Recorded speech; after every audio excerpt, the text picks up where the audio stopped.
প্রিয় দেশবাসী, দেশের শিশু, কিশোর কিশোরী, তরুণ তরুণী, ছাত্রছাত্রী, বয়স্ক বৃদ্ধ, পুরুষ মহিলা সবাইকে আমার সালাম জানাচ্ছি। আসসালামু আলাইকুম। বক্তব্যের শুরুতে আমি গভীর শ্রদ্ধা জানাচ্ছি জুলাই আগস্ট মাসে ফ্যাসিবাদের বিরুদ্ধে ছাত্র শ্রমিক জনতার অভ্যুত্থানে নিহত সকল শহীদের প্রতি। আমি আরও স্মরণ করছি তাদের যারা ফ্যাসিবাদী শক্তির প্রাণঘাতী অস্ত্রের সামনে হিমালয়ের মতো দাঁড়িয়ে অন্যায়ের প্রতিবাদ করে মৃত্যুকে আলিঙ্গন করেছে, আহত হয়েছে, পঙ্গুত্ব বরণ করেছে, হারিয়েছে তাদের চোখের দৃষ্টি।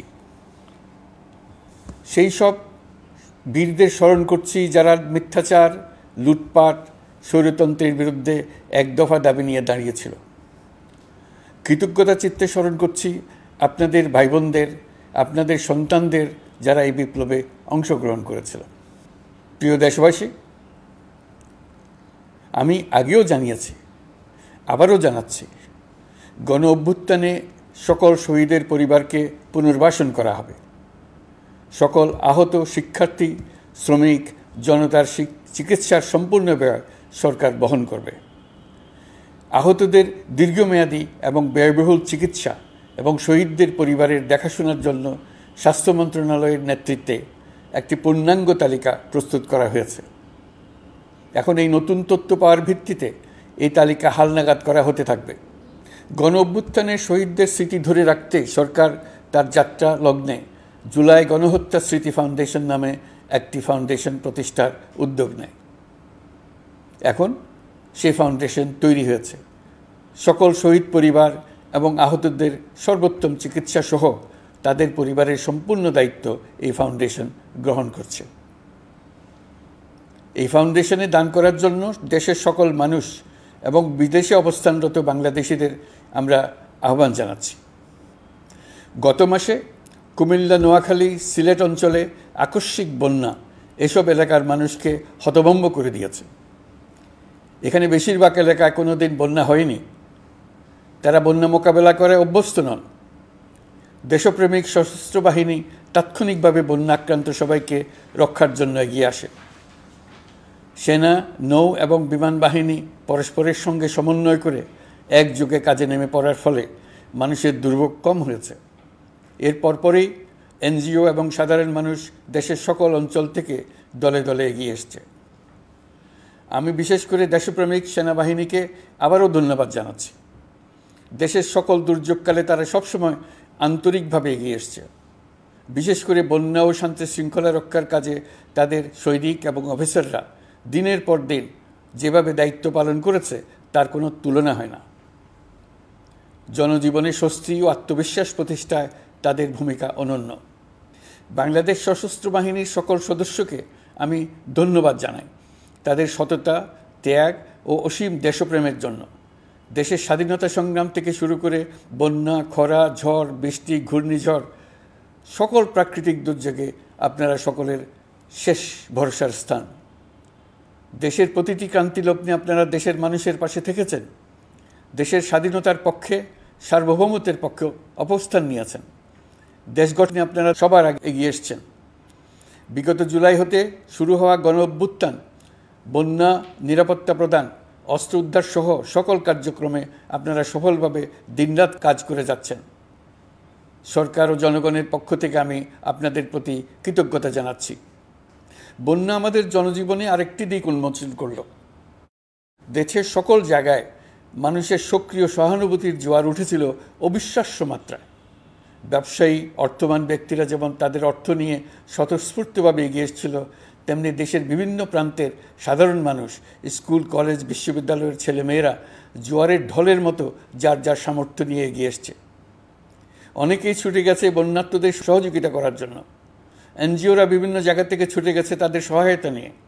তাদের কাজে অনুপ্রাণিত হয়ে আমি এনজিও নেতাদের সঙ্গে বৈঠক করেছি কিভাবে সরকার তাদের কাজের সঙ্গে সরকারের উদ্যোগকে সমন্বিত করতে পারে, সেটার কাঠামো তৈরি করে দেওয়ার জন্য। বন্যা এখন চলে গেছে, কিন্তু পুনর্বাসনের কঠিন কাজ আমাদের সামনে রয়ে গেছে। সকলের সহযোগিতায় আমরা পুনর্বাসনের কাজটি সফলভাবে সমাধান করতে চাই। আইনশৃঙ্খলা পরিস্থিতির উন্নতির জন্য আমরা দিনরাত পরিশ্রম করে যাচ্ছি। যে সমস্ত ভাই বোনেরা তাদের গত 16 বছরের বেদনা জানিয়ে তার প্রতিকার পাওয়ার জন্য আমার অফিস এবং সচিবালয়ের অফিসসমূহের সামনে প্রতিদিন ঘেরাও কর্মসূচি দিয়ে আমাদের কাজকর্ম ব্যাহত করছিলেন, তারা আমার আহ্বানে সাড়া দিয়ে ঘেরাও কর্মসূচির থেকে বিরত হয়েছেন বটে, তবে অন্যত্র আবার তারা তাদের কর্মসূচি দিয়ে যাতায়াতে ব্যাঘাত সৃষ্টি করছেন। আমি কথা দিচ্ছি, আপনাদের ন্যায্য আবেদনের কথা আমরা ভুলে যাব না। আমরা সকল অন্যায়ের প্রতিকারের জন্য প্রতিশ্রুতিবদ্ধ। আমরা আমাদের দায়িত্বকালে যথাসম্ভব সব সমস্যার সমাধানের চেষ্টা করব। আমি আবারও অনুরোধ করছি, আপনারা যাতায়াতে ব্যাঘাত সৃষ্টি থেকে বিরত থাকুন। জাতি আপনাদের প্রতি কৃতজ্ঞ থাকবে। তৈরি পোশাক, ওষুধ শিল্প, এসব এলাকায় শ্রমিক ভাই বোনেরা তাদের অভিযোগ জানানোর জন্য ক্রমাগতভাবে এই শিল্পের কার্যক্রম পরিচালনা বন্ধ রাখতে বাধ্য করছেন। এটা আমাদের অর্থনীতিতে যে নেতিবাচক প্রভাব ফেলবে সেটা মোটেই কাম্য নয়। এমনিতেই ছাত্র শ্রমিক জনতার বিপ্লবের পর যে অর্থনীতি আমরা পেয়েছি সেটা নিয়মনীতিবিহীন দ্রুত ক্ষীয়মান একটা অর্থনীতি। প্রাতিষ্ঠানিক কাঠামো প্রায় ধ্বংসপ্রাপ্ত। বৈদেশিক মুদ্রার রিজার্ভ তলানিতে গিয়ে ঠেকেছে। আমরা এই অর্থনীতিতে প্রাণ সঞ্চারের চেষ্টা করছি, আমাদের উদ্যোগে সাড়াও পাচ্ছি। ঠিক এই সময়ে আমাদের শিল্প কারখানাগুলো বন্ধ হয়ে যাক, অকার্যকর হয়ে যাক, এটা আমাদের অর্থনীতিতে বিরাট আঘাত পড়বে। সেটা কিছুতেই আমাদের কাম্য হতে পারে না। শ্রমিক ভাই বোনদের অনেক দুঃখ আছে, কিন্তু সেই দুঃখ প্রকাশ করতে গিয়ে আপনাদের মূল জীবিকা বন্ধ হওয়ার উপক্রম হলে সেটা ঠিক হবে না। দেশের অর্থনীতি ধ্বংসপ্রাপ্ত হলে সেটা ঠিক হবে না। শ্রমিক মালিক উভয়ের পক্ষে আলোচনা করে এসব সমস্যার সমাধান আমরা অবশ্যই বের করব। আপনারা কারখানা খোলা রাখুন, অর্থনীতির চাকা সচল রাখুন, দেশের অর্থনীতিকে সোজা হয়ে দাঁড়াতে দিন। আমরা আপনাদের সমস্যার স্থায়ী সমাধান বের করার জন্য সর্বশক্তি প্রয়োগ করব। মালিক পক্ষের কাছে আমাদের আবেদন, আপনারা শ্রমিকদের সঙ্গে বোঝাপড়া করুন, কারখানা সচল রাখুন, অর্থনীতির দুর্বল স্বাস্থ্যকে সবল করে তুলুন। ওষুধ শিল্প এবং তৈরি পোশাক শিল্প দেশের গৌরব। এর মাধ্যমে আমাদের শ্রমিক ভাই বোনেরা তাদের কর্মকুশলতা বিশ্বকে মুগ্ধ করেছে। এর সাফল্য এখন থমকে আছে। আমরা এই দুই শিল্পকে তাদের সম্ভাব্য শীর্ষে নিয়ে যেতে চাই। দুর্বল করার তো প্রশ্নই ওঠে না। এই দুই শিল্পের কোথায় কোথায় বাধা আছে, সমস্যা আছে, সেগুলো চিহ্নিত করে তাকে বাধামুক্ত করতে চাই। আমরা বিদেশি ক্রেতাদের একত্রিত করে তাদের সহযোগিতা চাইব, যেন বাংলাদেশের এই শিল্প দুটি বিশ্বের অন্যান্য দেশের চাইতে বেশি আস্থাযোগ্য হয়ে গড়ে উঠতে পারে। সব কিছুই সম্ভব যদি আমরা শ্রমিক মালিক সম্পর্কটা একটা নির্ভরযোগ্য, আনন্দদায়ক করে গড়ে তুলতে পারি। আমাদের সরকারের প্রথম মাস কাটল। দ্বিতীয় মাস থেকে আমরা নতুন বাংলাদেশ গড়ার ভিত্তি হিসেবে নতুন শ্রমিক মালিক সম্পর্কের সূচনা করতে চাই। এটা দেশের সবার কাম্য। দেশের নতুন প্রজন্ম নির্ভয়ে যেন তাদের ভবিষ্যৎ নিয়ে এগিয়ে যেতে পারে, আমরা সেই লক্ষ্যে কাজ করছি। আমাদের দায়িত্ব অনেক। ন্যায়ভিত্তিক একটা সমাজ গড়ে তোলার জন্য একসাথে অনেকগুলো কাজ আমাদের হাত দিতে হবে। 1 জুলাই থেকে 5 আগস্ট পর্যন্ত ছাত্র জনতার গণ আন্দোলনকে দমন করতে যেসব ফৌজদারি মামলা দায়ের করা হয়েছিল, এর মধ্যে হত্যা মামলা ছাড়া বাকি প্রায় সকল মামলা প্রত্যাহার করা হয়েছে। এইসব মামলায় গ্রেফতারকৃত সকলে মুক্তি পেয়েছে। দায়িত্ব গ্রহণের শুরুতেই অন্তর্বর্তীকালীন সরকার বিচার বিভাগের বড় সংস্কারের কাজে হাত দিয়েছে। যোগ্যতম ব্যক্তিকে প্রধান বিচারপতি নিয়োগ দেওয়াতে মানুষের মনে নতুন আশার সঞ্চার হয়েছে। আপিল বিভাগের বিচারপতি নিয়োগ, অ্যাটর্নি জেনারেল নিয়োগ এবং অন্যান্য নিয়োগগুলি অতি গুরুত্বপূর্ণ নিয়োগ, যেগুলো সবকটাই সম্পন্ন হয়েছে। সন্ত্রাস দমন আইন ও ডিজিটাল সাইবার নিরাপত্তা আইনে দায়েরকৃত মিথ্যা হয়রানিমূলক মামলাগুলো প্রত্যাহার করা হচ্ছে। সাইবার নিরাপত্তা আইন সহ বাংলাদেশে বিদ্যমান সকল কালো আইনের তালিকা করা হয়েছে। অতি সত্বর এই সকল কালো আইন বাতিল ও প্রযোজ্য ক্ষেত্রে সংশোধন করা হবে। সাংবাদিক সাগর রনি হত্যাকাণ্ড সহ বহুল আলোচিত 5টি হত্যাকাণ্ডের তদন্ত ও বিচার অগ্রাধিকার ভিত্তিতে ও দ্রুততম সময়ে নিষ্পত্তির জন্য সহায়তা প্রদান করা হচ্ছে। সম্প্রতি আমরা বলপূর্বক গুম থেকে সকল ব্যক্তির সুরক্ষার জন্য আন্তর্জাতিক কনভেনশনের সনদে স্বাক্ষর করেছি। ফলে স্বৈরাচার দ্বারা প্রতিষ্ঠিত গুম সংস্কৃতির সমাপ্তি ঘটানোর জন্য আন্তর্জাতিকভাবে আমরা প্রতিজ্ঞাবদ্ধ হলাম। এছাড়া আমরা ফ্যাসিবাদ শাসনের 15 বছরে গুমের প্রতিটি ঘটনা তদন্ত করার জন্য পৃথক একটা কমিশন গঠন করছি। যেসব পরিবার তাদের নিখোঁজ পিতা, স্বামী, পুত্র এবং ভাইদের পাওয়ার জন্য বছরের পর বছর যন্ত্রণার সাথে অপেক্ষা করছেন, আমরা আপনাদের বেদনায় সমব্যথী। আয়নাঘরগুলো বন্ধ করে দেওয়া হয়েছে এবং সেই সাথে বের হয়ে আসছে ফ্যাসিস্ট হাসিনা সরকারের গুমের শিকার ভাই বোনদের কষ্ট ও যন্ত্রণা গাথা। আমাদের তরুণ প্রজন্মের ভবিষ্যৎ যেন উজ্জ্বল হয়, সেটা নিশ্চিত করতে শিক্ষা ব্যবস্থার দিকে আমাদের পূর্ণ নজর রয়েছে। ইতিমধ্যে প্রথম শ্রেণী থেকে দ্বাদশ শ্রেণী পর্যন্ত বর্তমানের ত্রুটিপূর্ণ শিক্ষাক্রম পরিবর্তন করা হয়েছে। বই সংশোধন ও পরিমার্জনের কাজ শেষ পর্যায়ে আছে। এই সংস্কারের কাজ অব্যাহত থাকবে। বিশ্ববিদ্যালয়সমূহের উচ্চ প্রশাসনিক পদগুলো পূরণ করে শিক্ষা কার্যক্রম স্বাভাবিক করার কাজ দ্রুত গতিতে এগিয়ে চলেছে। বেসরকারি শিক্ষা প্রতিষ্ঠানগুলোর পরিচালনা বোর্ডে দখলদারিত্বের রাজনীতি বন্ধ করার ব্যবস্থাও নেওয়া হয়েছে। আপনারা নিশ্চয় লক্ষ্য করেছেন, আমাদের প্রথম মাসে দেশের প্রায় সকল বিশ্ববিদ্যালয়ের উপাচার্য এবং উপাচার্য মহোদয়গণ পদত্যাগ করেছেন। উচ্চশিক্ষার ক্ষেত্রে এটা বিরাট শূন্যতার সৃষ্টি করেছে। প্রথম মাসে আমরা ক্রমাগতভাবে প্রতিটি বিশ্ববিদ্যালয়ে সবার কাছে গ্রহণযোগ্য এমন উপাচার্য এবং উপাচার্য নিয়োগ দেওয়ার কাজ শুরু করেছে। এর ফলে সকল সরকারি এবং বেসরকারি বিশ্ববিদ্যালয়গুলোতে নতুন উদ্যমে কাজ শুরু করার পরিবেশ সৃষ্টি হয়েছে। সংবাদ মাধ্যম ও মত প্রকাশের পূর্ণ স্বাধীনতা ইতিমধ্যে নিশ্চিত করা হয়েছে। আমরা সবাইকে বলে দিয়েছি, আপনারা মন খুলে আমাদের সমালোচনা করুন, আমরা সবার মতামতের প্রতি শ্রদ্ধাশীল। মিডিয়া যাতে কোনো রকম বাধা বিপত্তি ছাড়া নির্বিঘ্নে তাদের কাজ করতে পারে, সেজন্য একটা মিডিয়া কমিশন গঠন করা সরকারের সক্রিয় বিবেচনাধীন। আরও যেসব কমিশন সরকার সহ অন্য সবাইকে জবাবদিহিতার আওতায় আনতে পারে, আমরা তাদের পুনর্গঠন ও সংস্কারের উদ্যোগ নিয়েছি, যাতে তারা আরও শক্তিশালী হয়, জনকল্যাণে কাজ করে। দায়িত্ব গ্রহণের পর বিভিন্ন দেশের সরকার প্রধান টেলিফোনে এবং শুভেচ্ছা বার্তা পাঠিয়ে আমাকে অভিনন্দন জানিয়েছেন।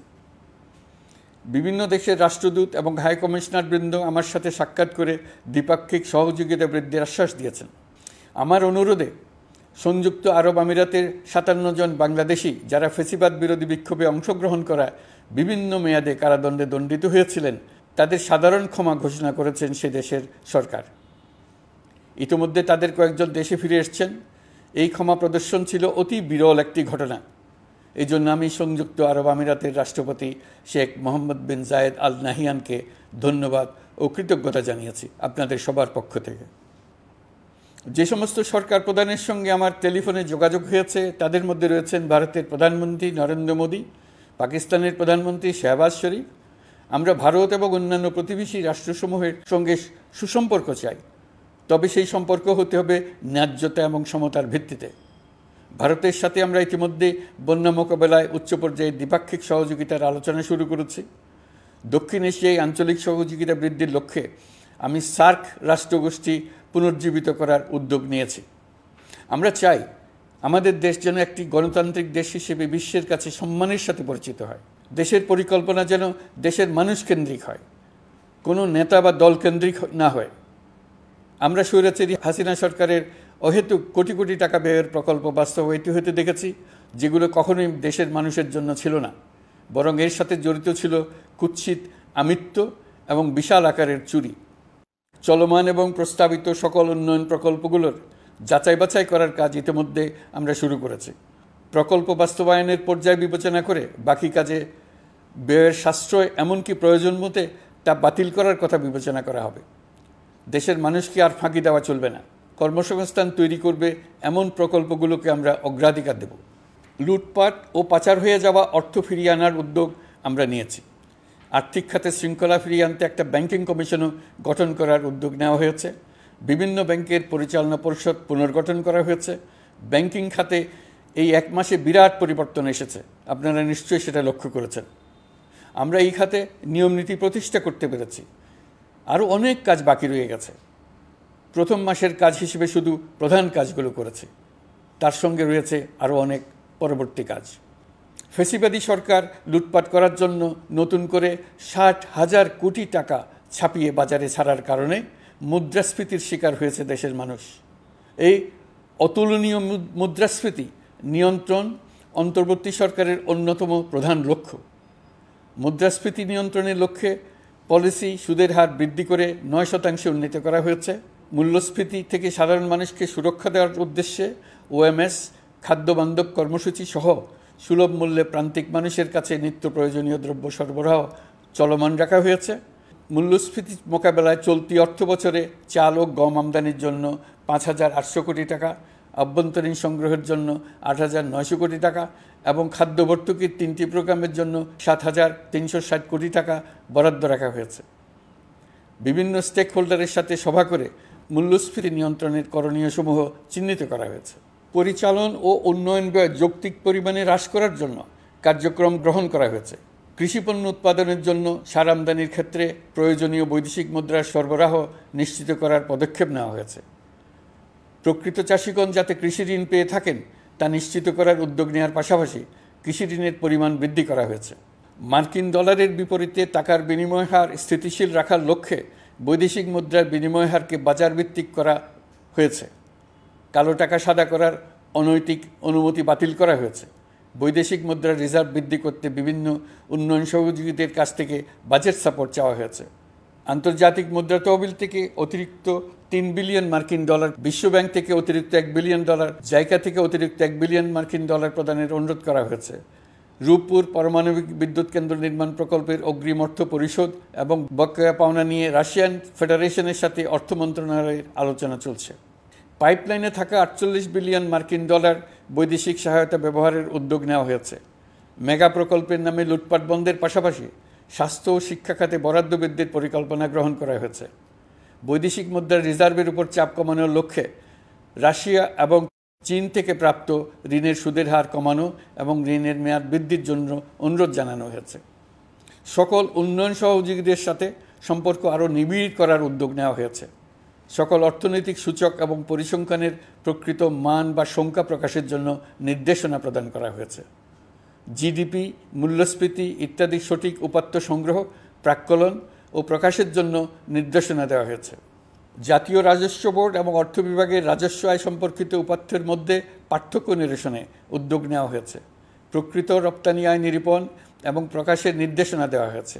জাতীয় রাজস্ব বোর্ডের অটোমাইজেশনের লক্ষ্যে পরিকল্পনা গ্রহণ করা হয়েছে। পুঁজিবাজারকে স্বাভাবিক ধারায় ফিরিয়ে আনতে সিকিউরিটি এক্সচেঞ্জ কমিশন পুনর্গঠন করা হয়েছে।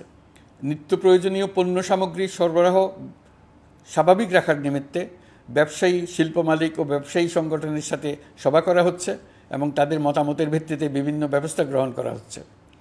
বিদ্যমান মজুদ ও ঘাটতি মূল্যায়ন করে ভবিষ্যৎ চাহিদা পর্যালোচনা করে স্থানীয় উৎপাদন বৃদ্ধির পাশাপাশি আমদানি পর্যায়ে বিভিন্ন জটিলতা দূরীকরণ, বন্দর ও বড় মোকামসহ পরিবহন ব্যবস্থার বিভিন্ন সমস্যা সমাধানে সংশ্লিষ্ট সকল মন্ত্রণালয়, দপ্তর, বিভাগকে প্রয়োজনীয় নির্দেশ দেওয়া হয়েছে। এই জন্য তেল, চিনি, ডিম ও মাংস উৎপাদনকারী বৃহৎ প্রতিষ্ঠানসমূহের সাথে সভা ও মতবিনিময় করা হচ্ছে। নিত্য প্রয়োজনীয় কিছু দ্রব্যাদি যেমন পেঁয়াজ, আলু এসবের দাম আরও কমানোর জন্য বিদ্যমান শুল্ক হার হ্রাসের বিষয়ে এনবিআরকে প্রয়োজনীয় নির্দেশনা দেওয়া হয়েছে। ইতোমধ্যে এনবিআর পেঁয়াজ, আলু ও কতিপয় কীটনাশকের ক্ষেত্রে আমদানি শুল্ক হ্রাস এবং ক্ষেত্র বিশেষে রেগুলেটরি শুল্ক প্রত্যাহার করে এসআরও জারি করেছে। নিম্ন আয়ের 1 কোটি পরিবারকে টিসিবির মাধ্যমে হ্রাসকৃত মূল্যে কিছু পণ্য যেমন পরিবার প্রতি চাল মাসে 5 কেজি, সয়াবিন তেল মাসে 2 কেজি, মসুর ডাল মাসে 2 কেজি দেওয়া হচ্ছে। এটি সামনের দিনগুলোতে অব্যাহত রাখা হবে। সরকার দায়িত্ব গ্রহণের পর জনপ্রত্যাশা অনুযায়ী বিদ্যুৎ, জ্বালানি ও খনিজ সম্পদ মন্ত্রণালয় হতে বিদ্যুৎ ও জ্বালানির দ্রুত সরবরাহ বৃদ্ধি আইনের অধীনে চলমান সকল প্রকার নেগোসিয়েশন, প্রকল্প বাছাই এবং ক্রয় প্রক্রিয়াকরণ কার্যক্রম আপাতত স্থগিত করা হয়েছে। গত 1.5 দশকে এই আইন ব্যবহার করে লক্ষ কোটি টাকা লুটপাট হয়েছে। বিদ্যুৎ, জ্বালানি ও খনিজ সম্পদ মন্ত্রণালয়ের আওতাধীন কোম্পানিসমূহে অধিকতর স্বচ্ছতা ও জবাবদিহিতা আনার লক্ষ্যে কোম্পানিসমূহের পরিচালনা পর্ষদ পুনর্গঠন করা হয়েছে। প্রকৌশল, ভূতত্ত্ব এবং খনিজ হিসাব বিষয়ে অধ্যয়ন করেছে এমন ছাত্র প্রতিনিধি অন্তর্ভুক্ত করার জন্য উদ্যোগ গ্রহণ করা হয়েছে। এই খাতে অধিকতর সক্ষমতা, গতিশীলতা এবং জবাবদিহিতা নিশ্চিত করার লক্ষ্যে বিশেষজ্ঞগণের সমন্বয়ে একটি কমিটি গঠন করা হয়েছে। জ্বালানি তেলের মূল্য জনপ্রত্যাশা অনুযায়ী সহনশীল রাখতে অকটেন ও পেট্রোলের দাম 6 টাকা, ডিজেল ও কেরোসিনের দাম 1 টাকা 25 পয়সা কমানো হয়েছে। 37 দিন বন্ধ থাকার পর গত 25 আগস্ট হতে মিরপুর 10 ও কাজীপাড়া স্টেশন ছাড়া বাকি সব স্টেশনে মেট্রো রেল পুনরায় চালু করা হয়েছে। ভুয়া মুক্তিযোদ্ধাদের চিহ্নিত করার লক্ষ্যে বিশেষ করে মুক্তিযুদ্ধের সময় যাদের বয়স 12.5 বছরের কম ছিল তাদের মুক্তিযুদ্ধ তালিকা হতে বাতিলের জন্য সুপ্রিম কোর্টে লিভ টু আপিলের পদক্ষেপ গ্রহণ করা হয়েছে। মুক্তিযোদ্ধা কল্যাণ ট্রাস্টের আওতাধীন বেদখলকৃত স্থাবর সম্পত্তি উদ্ধারে প্রয়োজনীয় ব্যবস্থা গ্রহণ করা হয়েছে। গৃহায়ন ও গণপূর্ত মন্ত্রণালয় কর্তৃক গৃহীত বরিশাল, রংপুর, ময়মনসিংহ উন্নয়ন কর্তৃপক্ষ আইন এর খসড়া তৈরির কার্যক্রম নেওয়া হয়েছে। পূর্বাচল নতুন শহর প্রকল্প, ঢাকার আশেপাশে স্যাটেলাইট সিটি নির্মাণের রোডম্যাপ চূড়ান্তকরণের উদ্যোগ নেওয়া হয়েছে। বিধি বহির্ভূত প্রদত্ত প্লট ও ফ্ল্যাটের বরাদ্দ বাতিলের উদ্যোগ নেওয়া হয়েছে। প্রিয় দেশবাসী, আপনাদের আমাদের সন্তানদের জন্য একটি গণতান্ত্রিক বাংলাদেশের রূপরেখা তৈরি করতে আমরা দৃঢ় প্রতিজ্ঞ। আর যেন আমাদের কোনো স্বৈরাচারের হাতে পড়তে না হয়। আমরা যাতে বলতে পারি আমরা একটি গণতান্ত্রিক দেশে বসবাস করি, আমরা যাতে সকলেই দাবি করতে পারি যে এই দেশটি আমাদের, আমরা সেই লক্ষ্যেই কাজ করছি। কেউ আইন নিজের হাতে তুলে নেবেন না। আইন নিজের হাতে তুলে নিয়ে কেউ সমাজে বিশৃঙ্খল পরিবেশ সৃষ্টি করলে আমরা তাকে অবশ্যই শাস্তির আওতায় নিয়ে আসব। আমরা একটি সাম্প্রদায়িক সম্প্রীতির দেশ। ধর্মীয় সম্প্রীতি বিনষ্ট হয় এমন কোনো কাজ কেউ কোনোভাবেই করবেন না।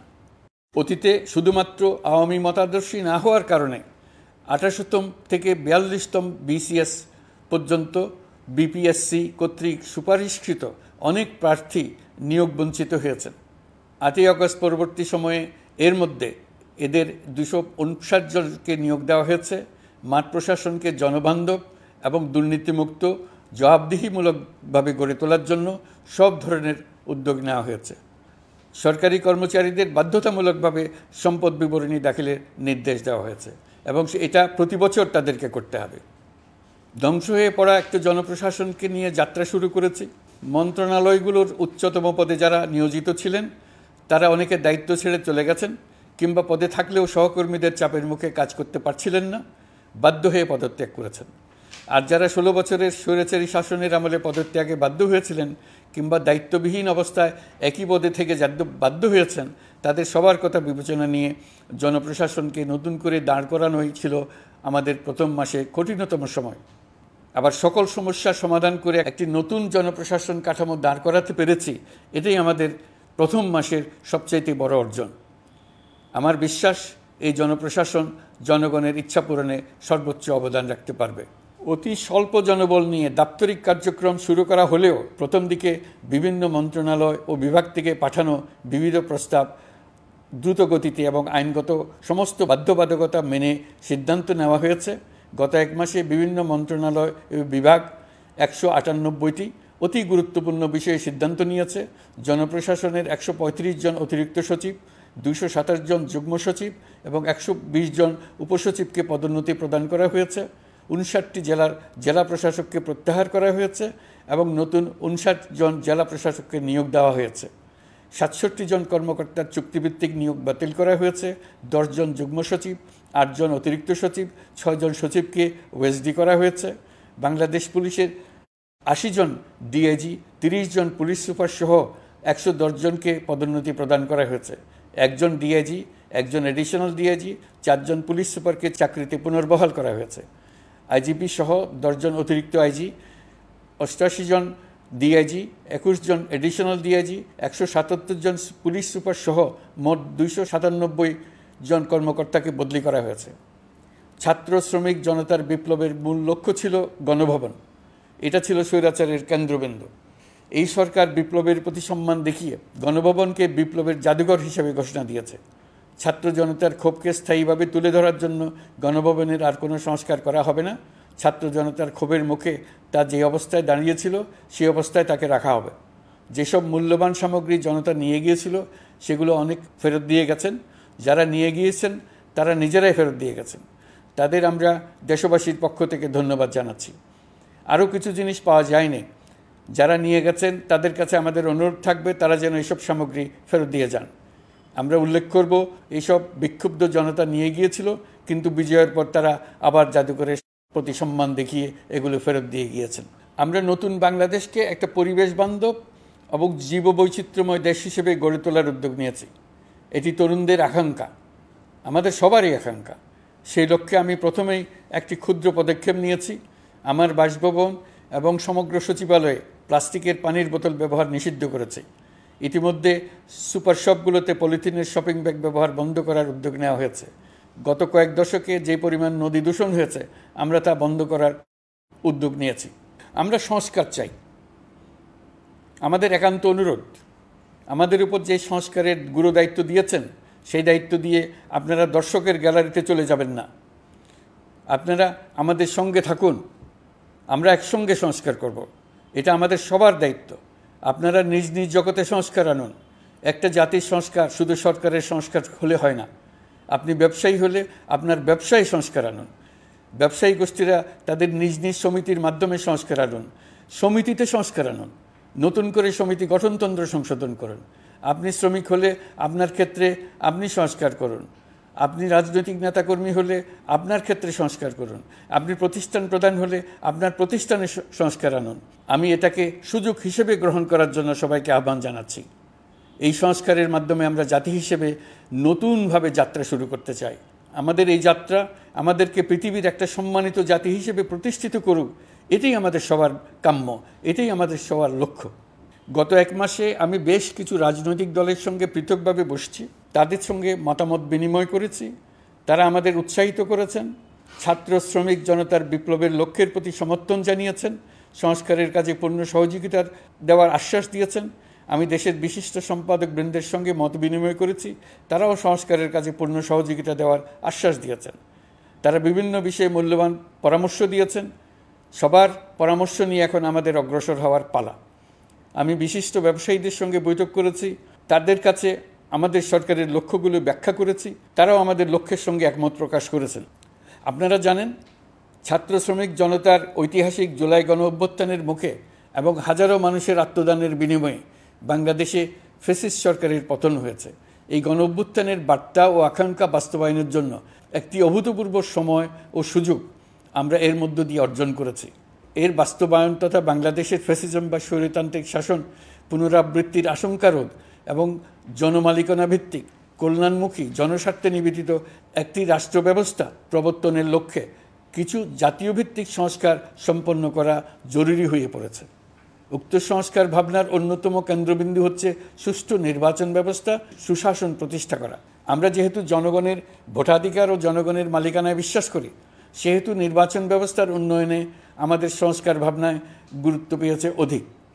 আমরা মনে করি নির্বাচনের নামে সংখ্যাগরিষ্ঠতার একাধিপত্য ও দুঃশাসন মানুষের উপর চাপিয়ে দেওয়া বা এর মাধ্যমে এক ব্যক্তি বা এক পরিবার বা কোনো গোষ্ঠীর কাছে সকল ক্ষমতা কক্ষীগত করে রাখার কোনো ক্রমেই গ্রহণযোগ্য নয়।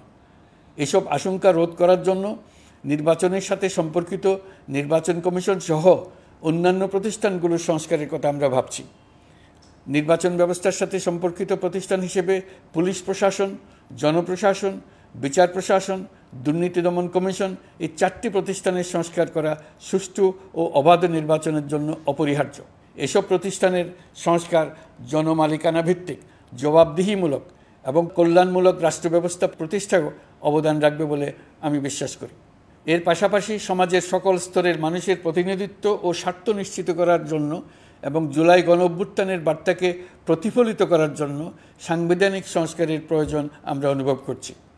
এসব বিষয়ে সংস্কার করার প্রাথমিক পদক্ষেপ হিসেবে আমরা প্রাথমিকভাবে 6টি কমিশন গঠন করার সিদ্ধান্ত নিয়েছি। এসব কমিশনের কাজ পরিচালনার জন্য বিষয়ভিত্তিক অভিজ্ঞতা বিবেচনা করে 6 জন বিশিষ্ট নাগরিকের নেতৃত্বে এই কমিশনগুলো পরিচালনা করার দায়িত্ব দিয়েছি। এরপর আরও বিভিন্ন বিষয়ে কমিশন গঠন করার প্রক্রিয়া আমরা অব্যাহত রাখব। নির্বাচন ব্যবস্থা সংস্কার কমিশনের প্রধান হিসেবে দায়িত্ব পালন করবেন ডক্টর বদিউল আলম মজুমদার।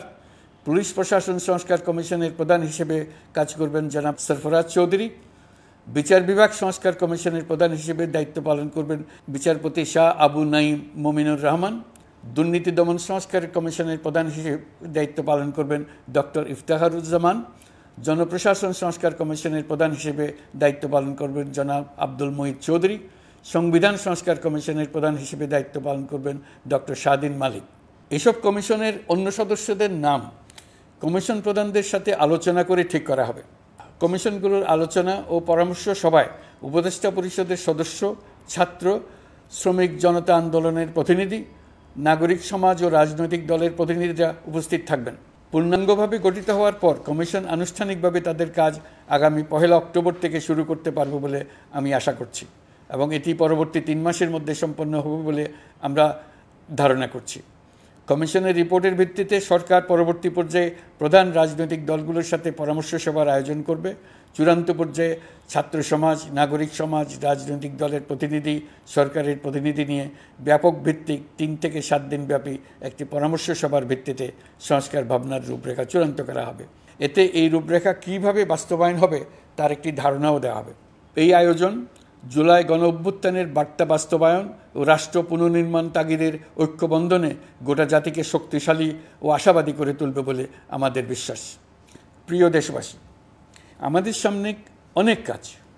সবাই মিলে একই লক্ষ্যে আমরা অগ্রসর হতে চাই। আমাদের মধ্যে, বিশেষ করে আমাদের নতুন প্রজন্মের মধ্যে যে সুপ্ত প্রতিভা লুকিয়ে আছে সেটা যেন বিনা বাধায় রাষ্ট্রের এবং সমাজের সহযোগিতায় প্রকাশ করতে পারি, সেই সুযোগের কাঠামো তৈরি করতে চাই। সকলে মিলে আমাদের পরিবারের প্রতিটি সদস্যকে, সে ঝাড়ুদার হোক, ছাত্র হোক, শিক্ষক হোক, যে কোনো ধর্মের হোক, সবার সমান অধিকার নিশ্চিত করতে চাই। এই হলো আমাদের সংস্কারের মূল লক্ষ্য। আসুন ছাত্র শ্রমিক জনতার এই বিপ্লবের লক্ষ্যকে আমরা দ্রুত বাস্তবায়ন করি। আমাদের প্রথম মাসে আমরা যেই গতিতে, যে উদ্যম নিয়ে কাজ এগিয়ে নিয়ে যাওয়ার কথা চিন্তা করেছিলাম সেটা হয়তো করতে পারিনি বাস্তব অবস্থার পরিপ্রেক্ষিতে। দেশের আইনশৃঙ্খলা পরিস্থিতি স্বাভাবিক রাখা গেলে আশা করি আমরা আমাদের গতি অনেক বাড়াতে পারব। এই জন্য দেশের সকল মানুষের কাছে, শিক্ষক, ছাত্রছাত্রী, কৃষক, শ্রমিক, পেশাজীবী, বড় ব্যবসায়ী, ক্ষুদ্র ব্যবসায়ী, দিনমজুর, গৃহিণী, সকলের সহযোগিতা চেয়েছি। আমাদের কাজ বড় কঠিন, কিন্তু জাতি হিসেবে এবার ব্যর্থ হওয়ার কোনো অবকাশ আমাদের নেই। আমাদেরকে সফল হতেই হবে। এই সাফল্য আপনাদের কারণেই আসবে, আপনার সহযোগিতার কারণেই আসবে। আমাদের কাজ হবে আপনার আমার স্বপ্নকে বাস্তবে রূপায়িত করা। এখন আমরা আমাদের 2য় মাস শুরু করছি।